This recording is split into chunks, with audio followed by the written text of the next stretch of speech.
Rajya Sabha elections के बाद जो कि टाई हुआ, जिसमें पर्ची जो खुली वो भारतीय जनता पार्टी के उम्मीदवार की खुली, उसके बाद अटकलें लगने लगी कि सरकार गिर रही है, सरकार जा रही है।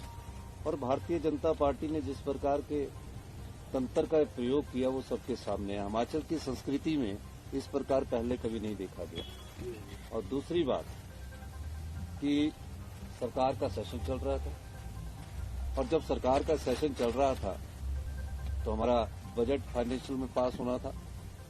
उस समय मेरे सामने एक न्यूज आई जिसका कि मैं खंडन खुद नहीं करना चाहता, मुझे पता भी नहीं था, मैं तो ऊपर अपने चैम्बर में बैठा हुआ था कि मुख्यमंत्री जी ने इस्तीफा दे दिया।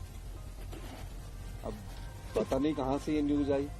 अगर मेरे को इस्तीफा देने के लिए बोला होता तो फिर हाईकमांड का कोई लीडर बोलता तब तो बात थी, पर वो न्यूज चली, फिर मैंने उसका खंडन किया। वो एक षड्यंत्र के तहत न्यूज चल रही थी ताकि जब हमारा फाइनेंशियल वोटिंग हो उस समय हमारे संख्या कम हो जाए। मैं एक चीज पूछना चाहता हूं, भारतीय जनता पार्टी किस मेजोरिटी की बात कर रही है? 25 उनके विधायक हैं। राज्यसभा में विप लागू नहीं होता जिन 6 विधायकों ने वोट क्रॉस किया। 3 आजाद विधायक बीजेपी की विचारधारा से आते हैं, उन्होंने उनको वोट डालना तो हमें पता था। और जब हमारी वोटिंग हुई, पूरा हल्ला किया उन्होंने। पहले तो मार्शल को गले से पकड़ा, किसी न किसी तरह सत्ता की भूख उनको लड़ाई और झगड़े करने पर उतारू थी। सीआरपीएफ आई यहाँ, हरियाणा पुलिस आई यहाँ, उनके हेलीकॉप्टर पूरे दिन यहाँ मंडराते रहे। विधानसभा का गेट तोड़ा उन्होंने।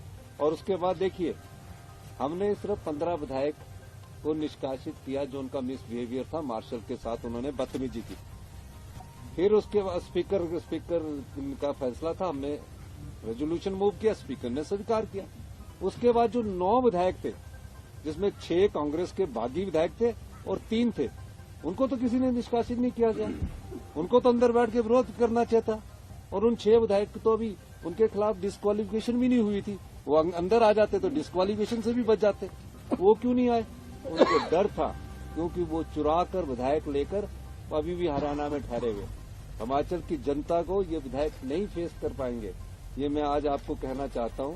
हमने ईमानदारी से सरकार चलाई है, हमने लोगों की समस्याओं का जब से निपटारा करना शुरू किया है, ये लोग किसी न किसी राजनीतिक षड्यंत्र से कांग्रेस की सरकार को गिराने का दायित्व कर रहे हैं। मैं आज फिर भी कहता हूं, हम निश्चित तौर पर हमारी सरकार हिमाचल प्रदेश में, और 5 साल हम हिमाचल राज्यसभा इलेक्शंस के बाद जो कि टाई हुआ, जिसमें पर्ची जो खुली वो भारतीय जनता पार्टी के उम्मीदवार की खुली, उसके बाद अटकलें लगने लगी कि सरकार गिर रही है, सरकार जा रही है। और भारतीय जनता पार्टी ने जिस प्रकार के तंत्र का प्रयोग किया वो सबके सामने है। हिमाचल की संस्कृति में इस प्रकार पहले कभी नहीं देखा गया। और दूसरी बात कि सरकार का सेशन चल रहा था, और जब सरकार का सेशन चल रहा था। अगर आप ये वीडियो YouTube पर देख रहे हैं तो हमारे चैनल को सब्सक्राइब करें और बेल आइकन को दबाना ना भूलें। अगर आप Facebook पर ये वीडियो देख रहे हैं तो हमारे पेज को लाइक करें।